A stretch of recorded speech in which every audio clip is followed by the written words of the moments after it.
Whoa, what do you got there? Hey, they finally have the brochure this time. Well, maybe I ought to make a video. Okay, we can.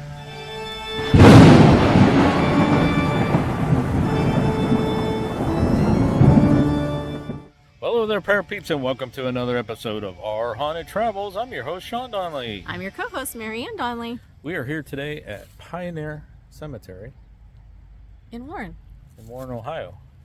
And they finally had a little pamphlet here about some of the people in the cemetery, so we thought, hey, maybe we'll make a video.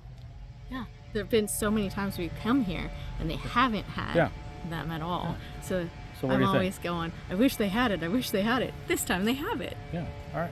But hey, before we get into that, if you're into the paranormal history, forensic, and travel type videos, don't forget to hit the subscribe button and ding that little bell so you'll hear from us next time we post a new video. Let's go check it out. All right, so what are you clearing out here? This is the date of the cemetery. Oh, 1804. Now I can see it through the camera after you cleaned it off. Yeah. Okay. I remember that from before, but I don't know if I had good pictures of that before. So their little cemetery tour starts that way. So their first plot is like over there. Okay. So let's go look. And excuse the noise in the background. The guy's got a leaf blower. He's raking up a big pile of leaves over there.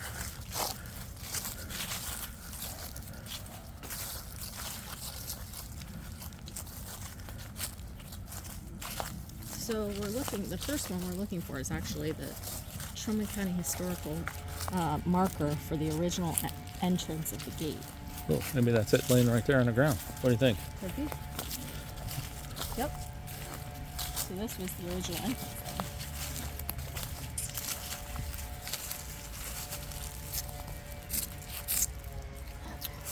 The old cemetery. The land for this cemetery was donated by Henry Lane Jr. and was used for burial purposes from 1804 to 1848.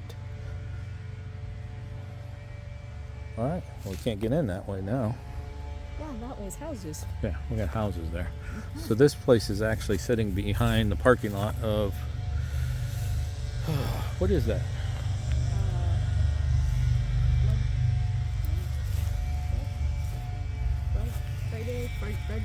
Red Cross, isn't it? American Red Cross. I think it's the Red Cross building. Blood place? You know.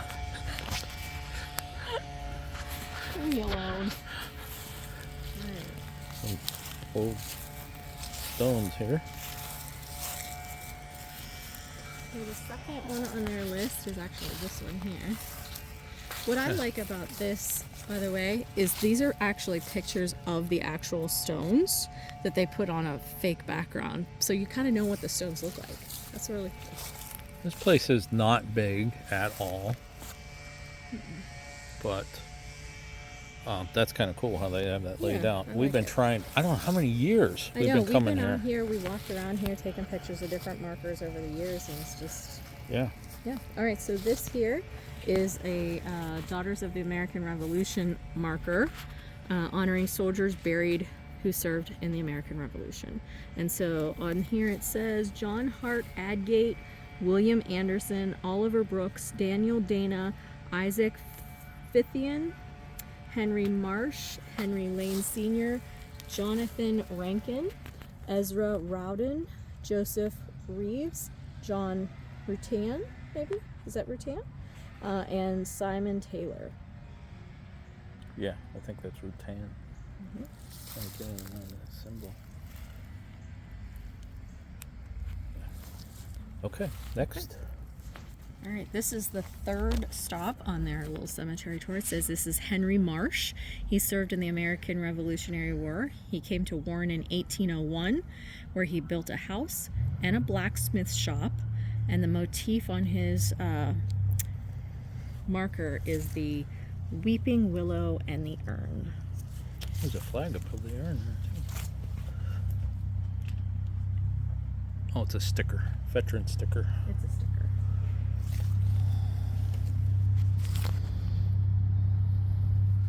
It's kind of sad seeing these old stones like this. They've either been vandalized or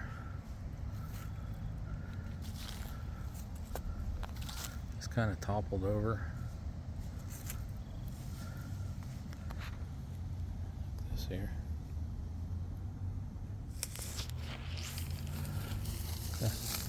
Okay, so this is Henry Lane Sr. He served in the American Revolution, settled his family here in Warren in 1799, and the Lane family donated the land for this cemetery.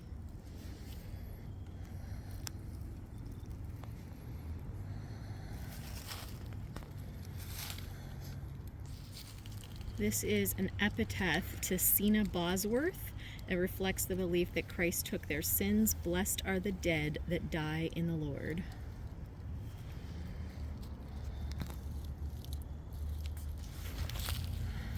This is the grave of John Stark John Stark Edwards. He was in the War of 1812. He was also a lawyer, Trumbull County's first recorder, and a representative in Congress.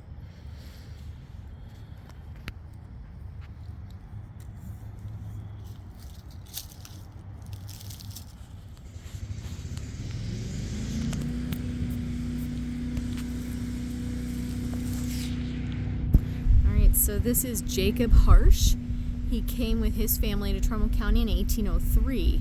Jacob, like his father Henry, was a blacksmith, and Harsh also served in the War of 1812.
This is William Anderson.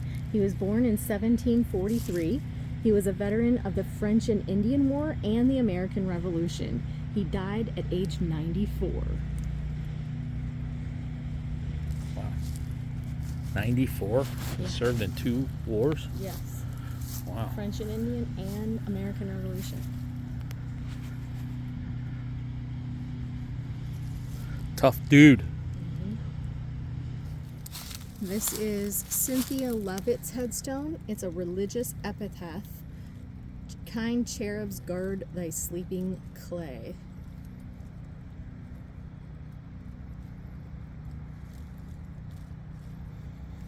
Died March 25th, 1814, in The 33rd year of her age. she was 33. All right, this is Calvin Austin. He served in the War of 1812. He was a justice of the peace and an associate judge. He was also a prominent member of the Masonic Lodge, and they suggest that we note the Masonic symbols on his tombstone, which you could definitely see at the top here. See the all-seeing eye right there. Yep, the compass.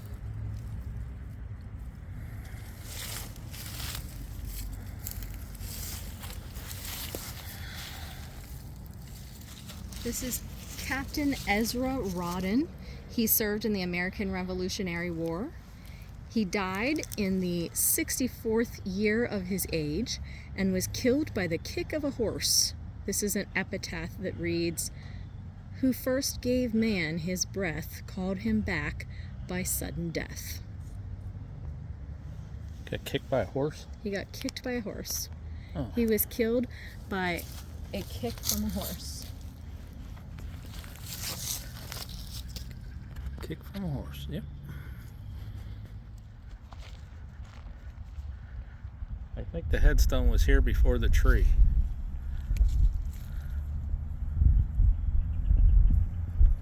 That's a big tree, though. This is the grave of Alex Richardson. He was born in Ireland and came to Trumbull County later in life to join his children. His religious motif is a picket fence with a gate ajar. It's kind of washed away there. And it symbolizes the entry of the deceased into heaven through the open gate. It's kind of like right here. You can see the gate. Yeah. But it's kind of washing away with time. This is supposed to be Thomas Webb, although the words at the beginning of it doesn't really look like Thomas. Does it? It's like Tomelberry or something. Let's get the one next to it too, didn't it? Or is that a different one? This one? It's a different one, but it's the next one. Oh, okay. So this is Thomas Webb. He came to Warren in 1807. He was a lawyer, a state senator, and the publisher of the first newspaper. Mm. And then the next one The next one over is Charles White. He served in the War of 1812. He was a cabinet maker, an edged tool maker, and the first librarian of Warren. And you can see a lot of more information down here for him.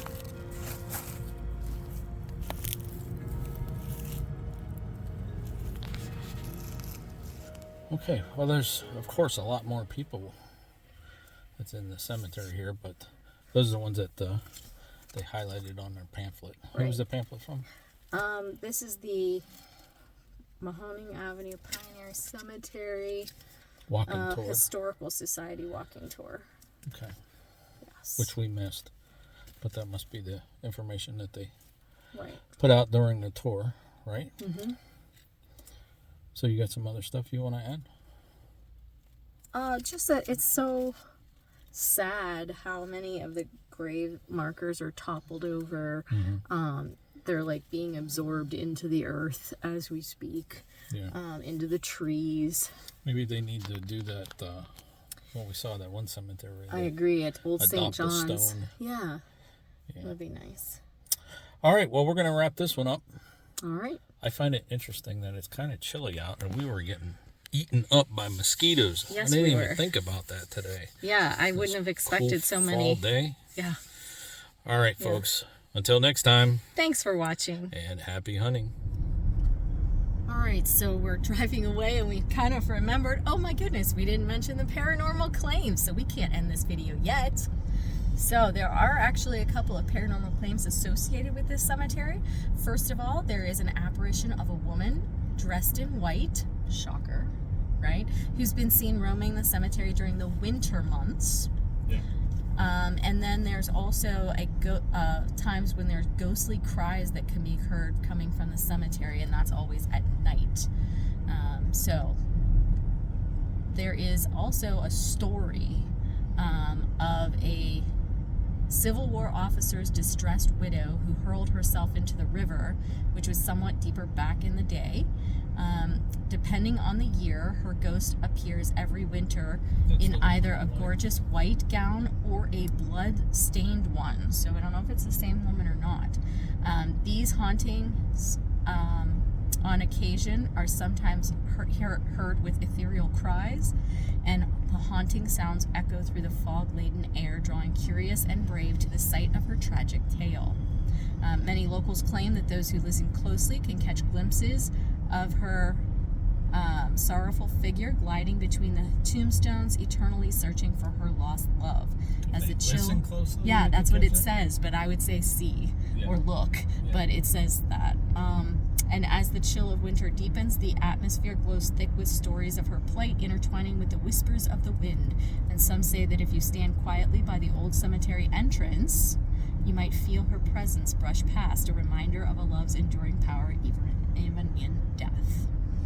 So, pass those on. Thanks for catching that. And we did stop by the old entrance today. We did. I didn't feel anybody rushing past me. It did say the old entrance, right? It did. So it is over there by where we saw that first stop on the historical tour for the markers. But I didn't feel anybody rushing past me. Well, we were and it's not quite distracted. winter. There were people sitting in the parking lot, don't know what they were doing, and then there was a guy right next to us that was blowing leaves. So Right, but also it's not winter yet. It's only fall. True. So maybe we'll have to come back in the winter. Back in the winter? Yeah. I bet you those mosquitoes would still be The mosquitoes, I don't know if they'll still be there. Those They are were brutal. bad. Yeah. All right, now Okay. we're going to wrap it up. All right. So until next time, thanks for watching. Happy hunting. All right. Bye, guys. Let us know if you like this video by hitting that thumbs up. Also, if you'd like to see more videos from us in the future, support our channel by hitting that subscribe button and dinging that bell so you get notified the next time there's a video from Panic D Videos. Thanks for watching. Happy hunting.